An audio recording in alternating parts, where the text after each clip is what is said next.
Yo, still Bills, what's the deal, man? Yo, I gotta make a store run right quick, man. So my man asked me to do this. Shout out my nigga Velion Capone, the longest schlong in Hong Kong. You know, that's my man. You know what I'm saying? He asked me to do this, so I'm gonna go ahead and do this. And that's the my official prediction for the Canelo Alvarez versus Jermell Charlo fight. Y'all know I don't beat around the bush. I ain't one of them niggas, you dig? I just get right to the point. And I think Charlo's about to get brutalized in there, man. Charlo, I think he has the better physical dimensions than Canelo Alvarez. He's about 6 foot. I don't know if he's 5'11", 5'10" or whatever. He looks like he's a legitimate 6 foot, at least standing next to Canelo. Longer limbs,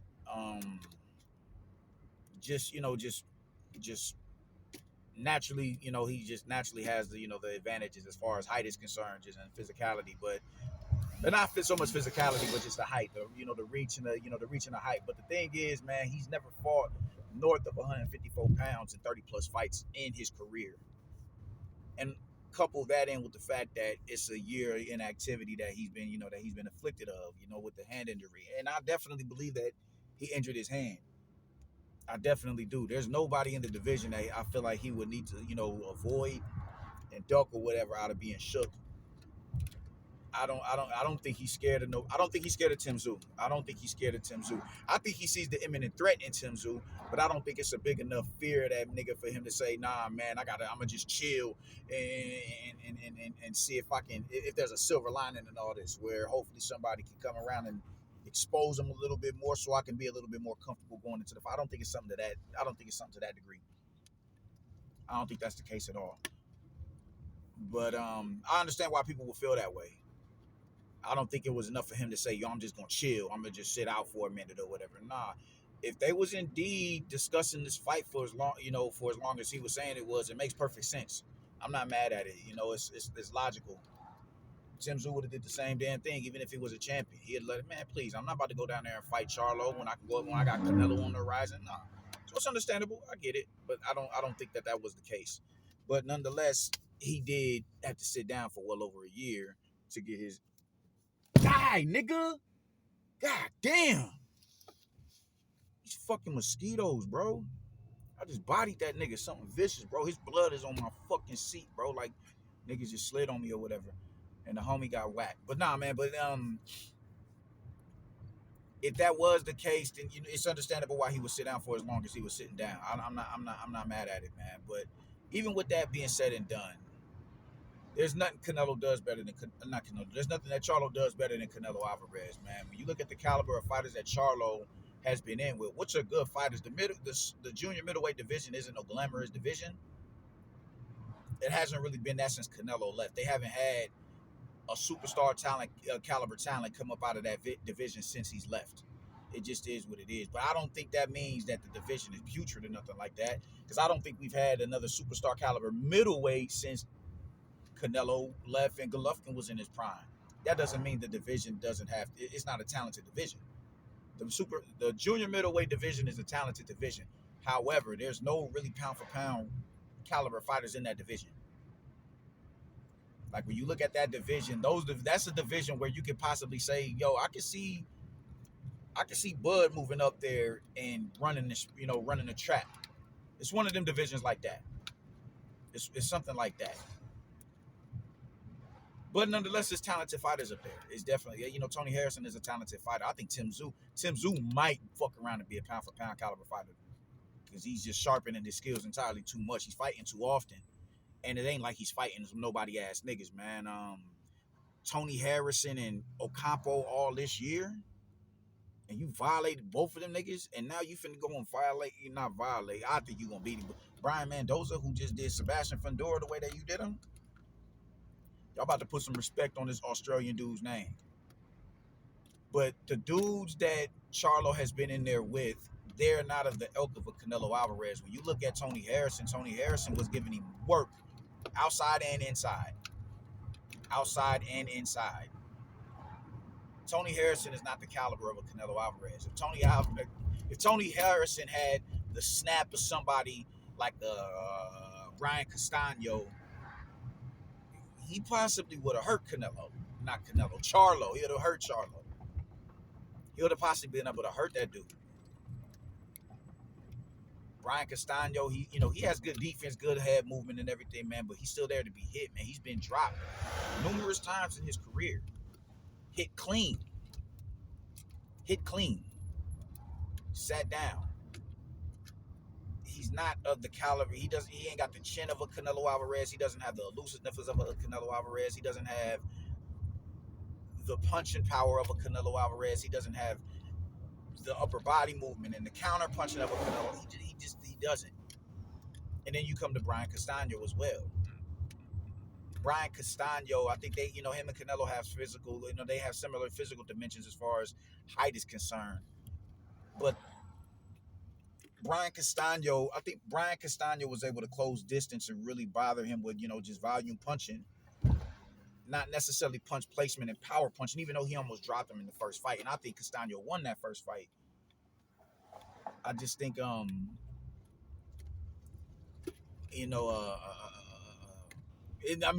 think he won the first fight. That's a non sequitur though, man. But he was able to get in there and really fluster Jermell Charlo. Now, mind you, with these two fighters, they both went to draw. Well, no, he lost to Brian. He lost to Tony Harrison, stopped him in the second fight. Then he had a draw with Brian Castano and stopped him in the second fight. These dudes are not Canelo. The thing is with Canelo, what Tony Harrison was able to do with I think he had a little bit more. He was dominating Charlo a little bit more in that second fight when he, planted his feet and just stood in the pocket with Charlo. He was dominating him a little bit. Like, if they was gonna rob him on the cards, but that would have straight up and down been a trilogy because, had Harrison got knocked out, there was no way the boxing public was gonna allow them to get away with wooing that man like that, because they was clearly about to rob that nigga on the cards. Because Harrison was beating the shit out of Charlo in that rematch. He got caught. He got complacent, stood in the pocket a little too long, opening up and got clipped and punished and got finished off. It is what it is. It is what it is. But he's not as slick in the pocket as somebody like a Canelo Alvarez, man. And that's where he was able to shine at. That's where he was able to shine at best in that fight. Was in the pocket, or in them two matchups. He was able to shine best when he stood, when he planted his feet, stood his ground, and was able to push Jermell back, and not just do the power punching, but precise punching, counter punching, and just really being a slickster in the pocket, man. Slipping the shots, getting up under the hooks, catching the shots on the glove. He was able to have a lot more success in that second fight. And then when you look at Brian Castano, when he was actually setting traps and taking half steps back off the jab, and walking him into big right hands, Brian Castano was still able to close distance. He was still able to close distance just due to volume punching, man. And, having a really, a good jab, not a head snapping jab, but just a speedy jab to blind you, to get you to go on defense, low your guard up, and him taking the step in behind the jab and just going and opening it up in combinations on you or on him. That's what he was able to have success doing that. He was able to have success doing that. When you look at Canelo's jab, he has an incredible jab, incredible counter punching, incredible upper body movement. He has all of this shit working for him. Charlo isn't as big. I don't think he's taller than Caleb Plant. He's not taller than Caleb Plant. He doesn't have the style of a Caleb Plant. Charlo isn't, I don't want to call him an outboxer. I don't want to call him an outboxer. I don't. Because I don't think that's where I think he can make that adjustment depending on who it is that he's fighting. I think he can make that adjustment but the thing is, you can't, he's not Bivol. Everybody's getting so caught up in how Bivol was able to do Canelo and how Floyd was able to do him. These niggas ain't Bivol and Floyd Mayweather. They're just not. And there's, that's no shade at him or nothing like that. But Floyd is a generational talent. Bivol is a slick 6'1" light heavyweight who has the second rated he's ranked number 1 or 2 in defensive rating in the entire sport. Charlo ain't that. Charlo ain't that at all. Whatsoever. So you take all that into consideration. We ain't even got to get into the other. I'm bringing it home. I'll touch on that in a minute. What I was just about to speak on, but Charlo doesn't have that. The minute Charlo gets hit, he'll panic in the pocket.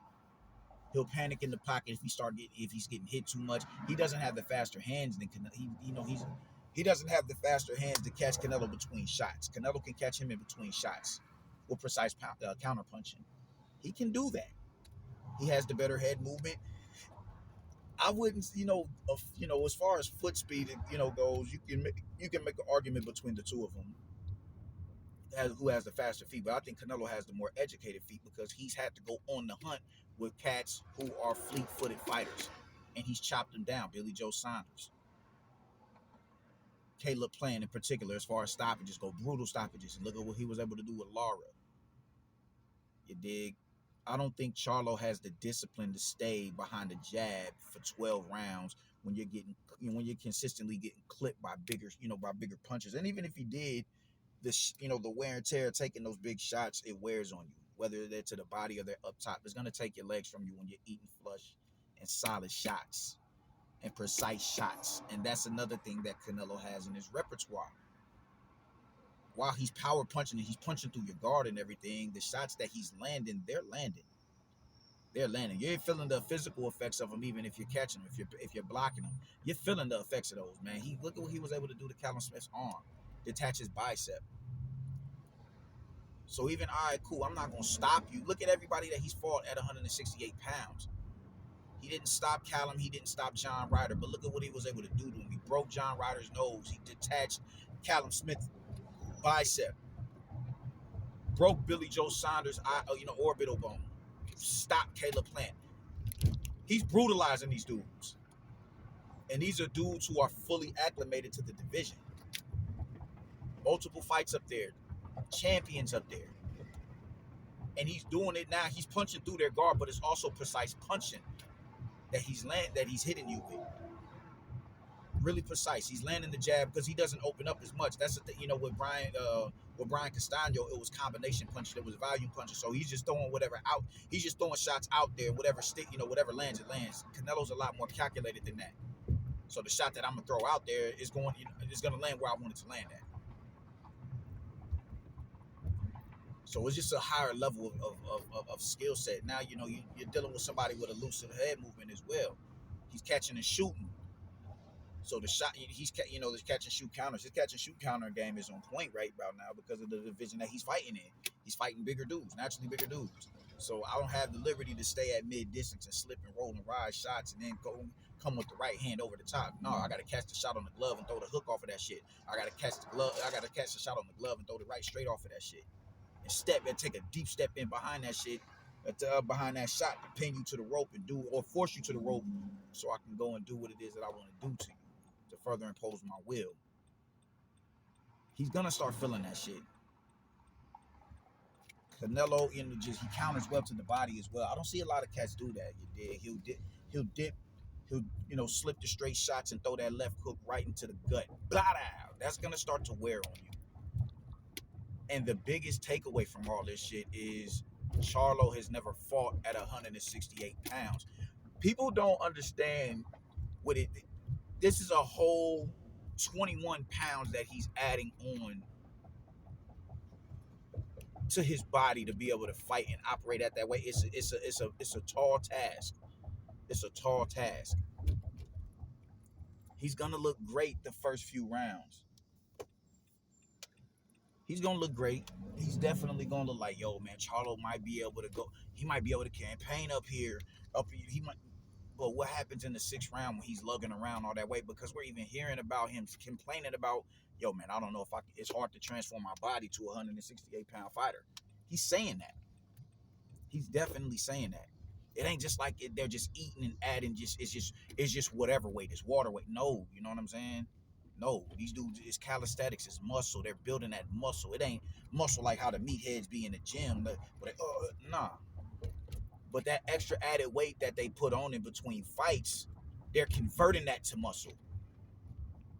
They're converting that to muscle. So now your legs have to carry the weight of that excess weight. And you think he's going to be able to do that for 21, not 21, but 12 rounds all willy nilly and not feel the effects of that shit? Y'all niggas is wilding. No. No, no, no, no, no, no, no, no, no. Canelo starts tapping that man in the body off of them flush counter shots, he's gonna feel that shit. When he starts landing shots, big shots up top, he's gonna feel that shit. His legs are gonna go that much faster. When he's punching through the guard, he's going to feel that shit. He has not been in there. I don't think Charlo has been in there with a puncher of his ilk in his division. And now you're going up and you're fighting one of the you're fighting the biggest puncher in the division. You know, so nah, man, I don't see Charlo coming out of this fight unscathed, bro. He's gonna stop Charlo. He's gonna stop Charlo. He's gonna stop Charlo. If he doesn't, yo, salute to Jermell Charlo. Salute to him. But I just think Canelo has a lot more bases. He checks more boxes than Jermell Charlo. Even though I think Jermell Charlo is a really good, a really talented fighter. But when you jump up and you fight the kingpin in that division, and it ain't like it's just the neighbor, it's just the next division up, bro. It's two divisions. It's two divisions higher than what he fights at. And I said 21 pounds. My bad. It's not 21 pounds. I'm thinking of Bud. It's not 21 pounds. It's what? 154. So it's what? 13 pounds? 54. Yeah, about 13 pounds. It's about 13 pounds. That's a significant weight jump. That's a significant jump in weight. That's a significant jump. You dig? And he can fight. He can game plan. He can take that same game plan that he used and implemented with Brian Castano. He can take that. He can take that into this fight and have some success with it. He can, but it's gonna be a lot harder to walk Canelo in the shots because he fights with his head on a swivel. He's a lot better at getting up under shots. He's a lot better at getting to the sides of shots than Brian Castano is. And he's not as economical. He's a lot more economical with his punch selection than Brian Castano is. The shots that Canelo is going to be landing on him are going to be the kill shots. They're going to be the jabs up top. They're going to be the hooks downstairs. They're going to be the right hands downstairs. They're going to be the right hands on the shoulder and the arm, which ain't scoring shots, but is breaking the barrier. Is breaking your barrier, your infrastructure, your force field. Is breaking all that shit down, so you can eventually start to, your guard weakens. Your guard weakens. You're lowering that motherfucker a little bit more. Your shit is hurting. You gotta rest it on your body a little bit more. When you drop your guard, you got all this shit open. Your hand ain't right here. Now it's right here. That's a big target for a precise power puncher. Canelo's about to stop this dude, man. And it's salute to Charlo. It ain't no knock against him whatsoever. But he's just, even if he in the situation that he was on Canelo Alvarez's level, he's not in the division. He's not in the same division as a Canelo Alvarez. That matters. That matters. That is a factor. That matters. Canelo's about to stop this dude. And if he doesn't stop him, he's gonna brutalize him. Maybe he gets all 12. Maybe he gets all 12, but it's gonna be something. Oh damn! It's gonna be just, he's going to hurt Charlo. That just is what it is, man. I do think Charlo was gonna have, he's gonna put up a fight them early rounds, but he's going to start feeling it. You're gonna start seeing him breathing with his mouth open around the 5th and the 6th round. He's gonna feel great the 1st and the 2nd round. I don't think Canelo's gonna come out there guns blazing or whatever. I don't know. Maybe he does. I'm not so sure. I don't know, man. I don't know. But he may not come out there guns blazing. He may look to carry the fight a little bit more. But Charlo is, he'll feel good them early rounds when Canelo isn't as active and he's not in the rhythm. But when he gets in the rhythm and he's landing a lot more efficiently and effectively, you're gonna start to see the results of that shit. By the 6th round, the man's mouth is gonna be wide open, him trying to get air into them lungs. He's not gonna be as fast on his feet. He's gonna be straddling the rope a little bit more than he was early on in the fight. Body is gonna be open.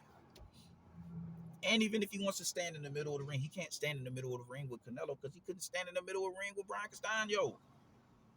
Brian Castano is just he's faster on his feet than Canelo. Yeah, he's a lot. He's faster on his feet, but his feet isn't as educated as Canelo. Canelo is always a dude who puts himself in punching position. He's in punching position. He can't cut the ring off effectively as a Golovkin or a Chocolatito or nobody like that or Vasily Lomachenko, but his feet are educated enough to put him in punching position. He'll be there to land those shots. And when he starts landing those big shots, Charlo is going to feel the effects of that shit. And he's going to be forced to his back foot. And not his back foot to walk him into a shot. No, it's going to be on the retreat. He's going to try to walk him into some big shots. And when he starts whiffing them motherfuckers, after he gets the man's timing down and his range and his distance and his mannerisms, it's gonna get lit, my nigga. It's gonna get lit. It's gonna get lit. Canelo is not Castano. Castano is not Canelo. Tony Harrison is not Canelo neither.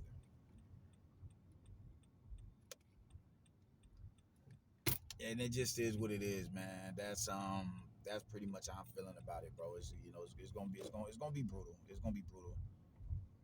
I think Charlo could steal some early rounds though, man. But I'm telling all of that shit that he's doing, everything he's gonna be doing early on in the fight, with the taking the half steps back off the jab that wears on your legs. By the time that mid rounds come around and later rounds come around, it's gonna get ugly, and you're gonna see Canelo begin to impose his will on him, man. So yeah, that's pretty much how I'm feeling, man. Y'all let me know what the fuck y'all think, man. I'm about to run up in Walmart and do some shopping for the fan bam. And yeah, I'll get with y'all niggas later, Brody. Deuces.